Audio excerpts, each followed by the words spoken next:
Hello అండి, అందరికీ నమస్కారం. ఈరోజు వీడియోలో బెల్లం అప్పాల రెసిపీని ఎలా ప్రిపేర్ చేసుకోవాలో చెప్తానండి. అప్పటికప్పుడు స్వీట్ తినాలనిపిస్తే ఇలా ఒకసారి ట్రై చేయండి, చాలా టేస్టీగా ఉంటాయి.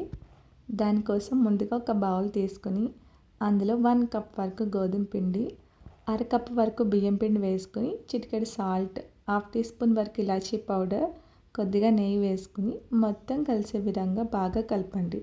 ఈ నెయ్యి మొత్తం పిండికి పట్టేలాగా కలుపుకుని పక్కన పెట్టుకోండి. ఇప్పుడు బెల్లం వాటర్ ప్రిపేర్ చేసుకోవాలండి.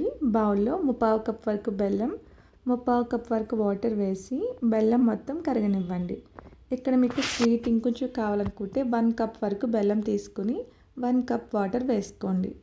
బెల్లం కరిగిన వెంటనే స్టవ్ ఆఫ్ చేసుకుని ఈ విధంగా స్ట్రైనర్ సహాయంతో వడపోసుకోండి. ఓకేనా?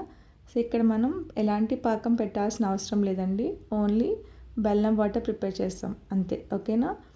ఈ మొత్తాన్ని పిండిలో బాగా కలపండి. వేడిగా ఉంటుంది కదా, సో గరిటెతో బాగా మిక్స్ చేయండి. ఈ విధంగా పిండి మొత్తం కలిసిన తర్వాత మనకి వేడి అనేది తగ్గుతుంది కదా, ఆ పైన చేతితో ఒత్తుకోండి. ఓకేనా? సో బెల్లం వాటర్ వేయడం వల్ల మనకి కొంచెం అది జిగురుగా ఉంటుందండి. ఆ టైంలో మీరు కొద్దిగా నెయ్యి వేసుకుని బాగా కలపండి. చపాతీ ముద్దలాగా కలపాలన్నమాట. ఇక్కడ మనం డఫింగ్ అనేది బాగా చేయాలండి. ఓకేనా? ఈ విధంగా చేసిన తర్వాత ఒక 10 నిమిషాల పాటు పక్కన పెట్టుకోండి. 10 నిమిషాల తర్వాత మరొకసారి 1 మినిట్ పాటు బాగా డఫ్ చేయండి. ఓకేనా? ఈ విధంగా కలిపిన తర్వాత మీకు ఇక్కడ ఏమన్నా పాకం అది ఎక్స్ట్రా అయ్యే ఛాన్స్ ఏం లేదండి. ఇన్ కేస్ అయితే లైట్గా గోధుమ పిండి కానీ బియ్యం పిండి కానీ వేసుకోండి. ఓకేనా? పిండిలోంచి కొంచెంగా తీసుకుని ఈ విధంగా అప్పాల కింద వత్తుకోండి. మరీ చెక్కల్లా కాకుండా కొంచెం దలసరిగా ఉండాలి కదండి అప్పాలు అనేవి. సో ఆ విధంగా ఒత్తుకుంటే సరిపోతుంది. ఓకేనా? సో మీకు ఎంత క్వాంటిటీ కావాలో, మీకు ఇంకొంచెం పెద్ద సైజు కావాలంటే ఇంకొంచెం పెద్ద సైజులో చేసుకోవచ్చు. చేతికి నెయ్యి కానీ ఆయిల్ కానీ అప్లై చేసుకుని ఈ విధంగా రౌండ్ చేసి రెండు చేతులతోటి ఈ విధంగా అద్దండి. ఓకేనా?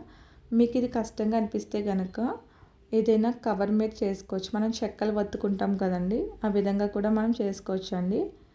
సో ముందుగా వీటంతటిని పిండి అంతటిని చిన్న చిన్న బాల్స్ కింద ప్రిపేర్ చేసుకోండి. ఓకేనా? నెక్స్ట్ ఒక కవర్కి ఆయిల్ అప్లై చేసుకొని సేమ్ మనం చెక్కలు ప్రిపేర్ చేస్తాం కదా, అలాగే ఇది కూడా ప్రిపేర్ చేస్తే మనకి టైం అనేది సేవ్ అవుతుంది అన్నమాట. ఓకేనా? మీరు కొంచెం పెద్ద కవర్ తీసుకుంటే ఎక్కువ చేసుకోవచ్చు అండి ఒకేసారి. కానీ ఈ విధంగా వేరొక కవర్ కూడా పెట్టుకుని స్లోగా మీరు ప్రెస్ చేయాలి. మీరు బాగా ప్రెస్ చేస్తే కనుక మరీ పలుచగా వచ్చేస్తాయండి. సో అలా అయితే రాకూడదు, ఈ విధంగా ఉంటే సరిపోతుంది. ఓకేనా? సో మనకి కవర్ నుంచి కూడా ఈజీగా సెపరేట్ అవుతాయండి. సో చాలా ఈజీగా మనం ప్రిపేర్ చేసుకోవచ్చు అనమాట. అలాగే రిమైనింగ్ వాటిని కూడా ప్రిపేర్ చేసుకోండి, చాలా ఫాస్ట్గా అయిపోతాయండి. సో మీరు క్వాంటిటీ ఎక్కువ చేసుకుంటే కనుక ఇలా ట్రై చేయండి. సేమ్ ఇలానే రిమైనింగ్ వాటిని కూడా ప్రిపేర్ చేసుకోండి. ఓకేనా? నెక్స్ట్ ఆయిల్ రెడీ చేసుకోండి. ఆయిల్ బాగా హీట్ అయిన తర్వాత ఈ అప్పాలు అనేవి వేసుకోండి. మనం రెగ్యులర్గా ఏమైనా స్నాక్స్ రెసిపీస్ ప్రిపేర్ చేస్తున్నప్పుడు ఆయిల్ అనేది ఎక్కువ యూస్ చేయకుండా కొంచెంగా వేసుకోండి, ప్రాబ్లం ఏమి ఉండదు. కొంచెంగా వేసుకున్న ఫ్రై చేసినా కూడా మనకి బాగా ఫ్రై అవుతాయి. సో ఒకేసారి ఆయిల్ ఎక్కువ చేసేసి వాటిని బాగా వేడి చేయడం వల్ల కూడా ప్రాబ్లమే కదా. అప్పాలని గరిటెతో అటు ఇటు కలుపుకుంటూ రెండు వైపులా బాగా వేయించండి. మంచి కలర్ రాగానే ఈ విధంగా ఒత్తుకొని పక్కన పెట్టుకోండి. ఓకేనా? ఇవి చాలా ఫాస్ట్గానే ఫ్రై అయిపోతాయండి. మనం అందులోనే కొంచెం పలుచుకొని ఒత్తుకున్నాం కదా, సో అదేవిధంగా రిమైనింగ్ వాటిని కూడా వేయించుకోండి. చాలా బాగా పొంగుతూ వస్తాయండి. మంటని మీడియం టు హై ఫ్లేమ్లో అడ్జస్ట్ చేసుకుంటూ ఫ్రై చేసుకోండి. ఈ విధంగా మంచి కలర్ రాగానే తీసి పక్కన పెట్టుకోండి. సో కొంచెం ఆయిల్ అది ఉంటుంది కాబట్టి ఈ విధంగా ఒత్తుకోండి. ఓకేనా? ఇలానే రిమైనింగ్ వాటిని కూడా వేయించుకోండి. వీటిని దేవునికి నైవేద్యంగా కూడా పెట్టవచ్చండి. ఈ బెల్లం అప్పాలు ఆంజనేయ స్వామికి కూడా చాలా ఇష్టం అన్నమాట.